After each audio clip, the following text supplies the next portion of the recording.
problem is probably easy because they don't have another term, right? You will not have a cube root of x minus 3 to the third power. You won't have that item here. The item we only have is, again, the previous two problem where you have to FOIL them out, okay? So again, the previous two problem is hopefully it's not hard, it's just massive in terms of the tedious steps, okay? Question with this radical equation. Again, to solve radical, we need to get rid of the radical, and to get rid of the radical, we need to square them. We need to square both sides, and again, if you have binomial, you need to FOIL them out. Okay. So if you don't have problem, if you don't have question with 10.6, 10.7, this is the last section of chapter 10, which is 10.7, complex number. It sound hard, complex number, but it's not hard at all, ladies and gentlemen. The only thing new, the new item they introduced to you guys is this. Remember last time, prior to this, I told you that if there is a square root of a negative number, we say it's no solution, undefined. So because they don't want to say, oh, undefined, no solution, nothing we can do any at all, they throw this new item at you guys, this new definition, this new item is now, they say that if you have a square root of a negative 1, if you have a square root of a negative 1, we call this an I, which is, again, an I, which is the imaginary number. That's all there is they say, oh, we cannot just say, oh, no solution, throw it away. Let's make it an imaginary number. And that's how I come out, which is, again, as long as you see a square root of negative number, you have to insert in an I, which we say that is an imaginary number. So looking at this thing here, this is what they ask you to do is, again, example 1, and they ask you to simplify, which is, let's say if they ask you this thing here. Before, if they ask you a square root of 81, we say, well, square root of 81 will give us 9. And before, if they say square root of negative 81, you say, no, Mr. Tran, square root of negative number, no solution, right? That's prior to 10.7. Okay. So prior to 10.7, this is what we have is, if we have a square root, you need to show something, Chris? Sorry, that was an accident. Okay. So prior to this, if you have this item, we say no solution, right? No answer, undefined. But now, because of 10.7 come in, this is what we have to do is we need to say, well, do you agree that square root of negative 81 is the same as 81 times a negative 1, right? Basically, again, this problem, I break it down like this. After this problem, you won't see me break it down this way. But again, negative 81 is the same as 81 times negative 1. And if it's 81 times negative 1, which is, again, do you agree that square root of 81 times square root of negative 1, which is, again, if we go back to 10.3, they say that if we have a big radical, we can split them out into 2. Which is a square root of 81. You all know a square root of 81 is equal to 9. And now the only thing new, square root of a negative number, we just say there's an I, which is the answer here is just 9I. Okay, so same idea, right? Same idea. If I give you a square root of a negative 196, and hopefully you guys remember that a 196 is a perfect square, which is what is the perfect square in 196, which is, hopefully you guys say that is 14 times 14. But again, looking at this thing here, which is everybody see that the only thing is you don't have to do the middle part. You don't have to do this part here, ladies and gentlemen. You don't have to write this thing out. The only reason why I write it out is I just want to show you the breakdown, right? You can just say, oh, this thing here is a perfect square. The answer is 14 because there's a negative number inside the square root. There's an I, which is you can say, oh, the answer is 14I. Okay, so that's the only introduction or the only new item in 11.7 is now if you have a square root of a negative number, we say there's an I behind this, right? And there's a problem, or not the problem, but here come your obstacle once again, right? a square root of a negative 75. And you would say, well, Mr. Tran, 75 is not a perfect square, and I agree with you guys. But they just want to bring you back to 10.3. What if they don't have a perfect square? Well, if they don't have a perfect square, we need to find a perfect square, which is, do you agree that 25 times 3 is 75? Right? We did this problem prior to this thing here. The only thing new is now everybody see that the only thing new here is because it's a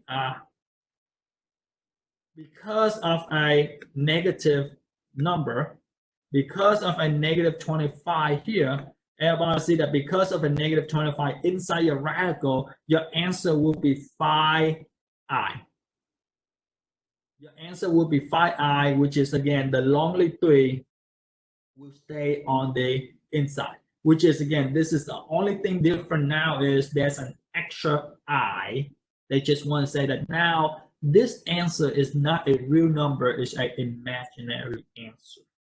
Okay, so looking at this thing here, which is again looking at this item here, same thing go. Let's say if I give you a square root of negative 124. So hopefully you guys see this, and this is, if we were to do it in class, I would say as long as there's a negative inside the radical, take out an I first, right? Take out an I first. You go, whatever your answer is, you have an I out on the outside. Okay, but again, let's take a look at this thing here, which is 124 is not a perfect square, right? 121 is a perfect square, 144 is a perfect square, but 124 is not, right? So looking at this thing here, remember this item here, which is again, right? We can break this thing out. If you don't see the perfect square in here, if you don't see the perfect square in here, we can break that to 124 by 2 times 60, 2 times 62, right? 2 times 62 is 124. And again, 62 is not a perfect square, but I can break it down 62 with 2 times 31. 31 is a prime. I can stop here. And once I stop here, everybody see that 2 times 2 is 4. Or 2 is a pair that I'm looking for, which is again anything that have the error underneath, I don't look at it, right? Which is again, this is the same as negative 4 times 31. And if it's negative 4 times 31, everybody see that negative 4 is just basically 2i, and the 31 is a lonely number on the inside, which is again, this is my answer, 2i square root of 31. Everybody see that this is what we have in terms of this material here. Okay, so question here, which is again, the only thing new is if there's a square root of a negative number, your answer contains a imaginary number, which is imaginary number is an I behind your number. Okay, so looking at this thing here, here come the item that we need, which is again, let me remove this item here. You don't need that. You don't need this. So let's take a look at this thing here, which is, this is the complex number or the form of your complex number.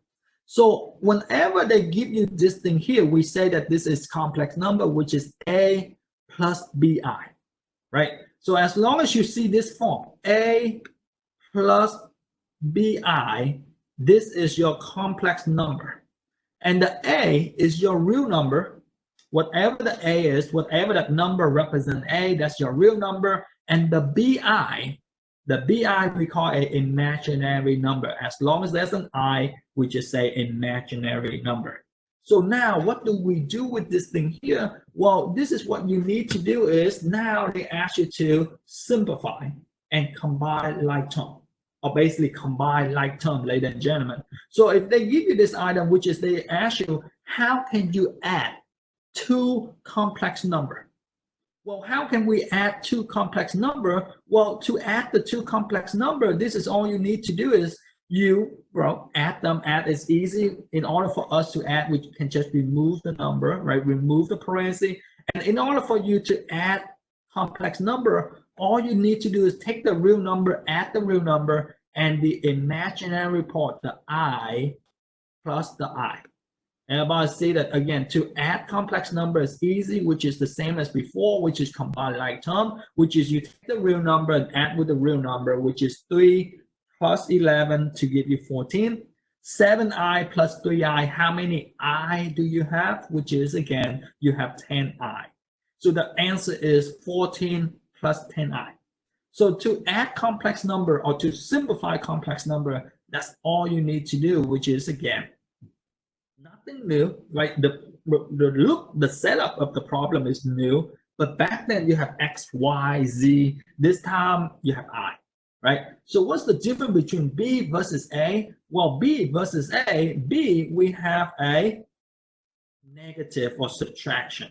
And reminder, if there's a subtraction, we need to distribute the subtraction in both items here, which is again, if you distribute this thing in, before we can combine, we have to get rid of the parenthesis. And to get rid of the parenthesis, I have to change the sign from positive 3 to negative 3, from negative 11i to a positive 11i.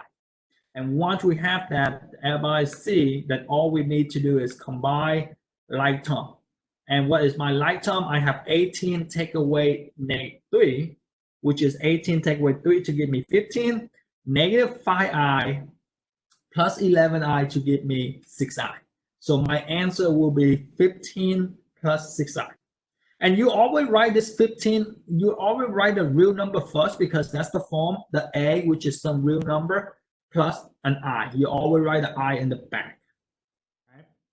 So looking at this thing here, let's try one more.